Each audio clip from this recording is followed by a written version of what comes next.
Internet ব্যবহার করে মানুষ অশ্লীল ভিডিও দেখতে পারে, আর ভালো কথাও শিখতে পারে। ইন্টারনেট ব্যবসা জায়েজ হবে কিনা?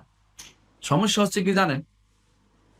আহ, যে জিনিসের ভালো মন্দ দুইটার দিকে আছে, সেই জিনিস ব্যবহার করা বৈধতা আছে, ভালোতে ব্যবহার করতে পারবেন, আপনি ইন্টারনেট ব্যবহার করতে পারবো।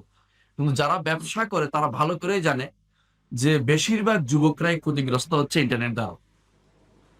এখন বলতে পারেন যে তাহলে ভালো যারা কাজ করতেছে তারা কোথায় যাবে?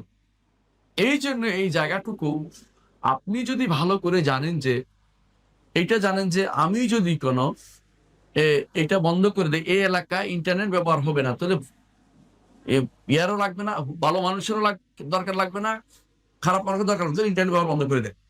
আর এইটা জানেন যে আমি ব্যবস্থা না করলেও এই জায়গাতে খারাপের ব্যবস্থা তৈরি হয়েই যাবে, তখন আপনি এটার বিপরীতটাকে প্রমোট করার জন্য আপনি এটাকে করবেন, ব্যবস্থা করবেন। কিন্তু আপনাকে ইচ্ছা করে যদি সুযোগ থাকে, আপনাকে কিছু সাইট বন্ধ করে দিতে হবে।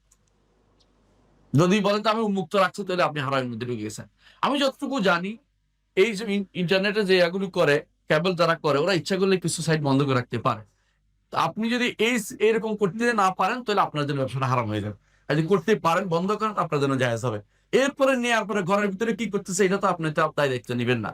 এটা খেয়াল করেন জিনিসটা। কিন্তু আপনি যদি জানেন যে, যেমন আমরা দেখেছি সৌদি আরবের কথা বলতেছি, আমি যখন ছিলাম, এখন কথা বলছি না, আমরা যখন ছিলাম তখন কথা বলছি না। তখন আমরা যদি কোনো কোনো একটা সাইডে ঢুকার চেষ্টা করতাম, যেই সাইডটা আমার দরকার, থিসিসের দরকার, ধরেন কোন একটা মূর্তির ছবি আমি নিব, কালী মূর্তির ছবি, কেন জন্য? দেখানোর জন্য যে এইভাবে পূজা করে, দেখানোর জন্য, ক্লাসে দেখানোর জন্য। ছবিটা আসবে না, বলবে যে এটা নিষিদ্ধ। কোত্থেকে? মালিক আব্দুল আজিজ ইন্টারনেট যে ব্যবস্থাপনা, ওখান থেকে নিষিদ্ধ করা হয়েছে। ওদের একটা বিশাল মদিনা আছে, শহর আছে, সিটি আছে, ওখান থেকে নিষিদ্ধ করা হয়েছে।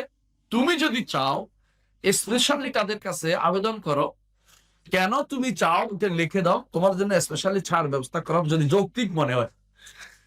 ছাড়বে না। তাহলে বোঝা গেল ইচ্ছা করে বন্ধ করতে পারে। আর যেহেতু আপনি জানেন যে বাংলাদেশে ইচ্ছা করলে বন্ধ করার উদ্দেশ্য তাদের নাই, ওরা চায় আপনাকে ডুবিয়ে দিতে, সেহেতু আপনি এই ব্যবসাটা করবেন না দয়া করে। কারণ হারাম ছাড়া ভালোর দিকে একাকি থাকা যায় না। পরীক্ষা করে দেখছি, এটা হারামের সম্ভাবনা বেশি।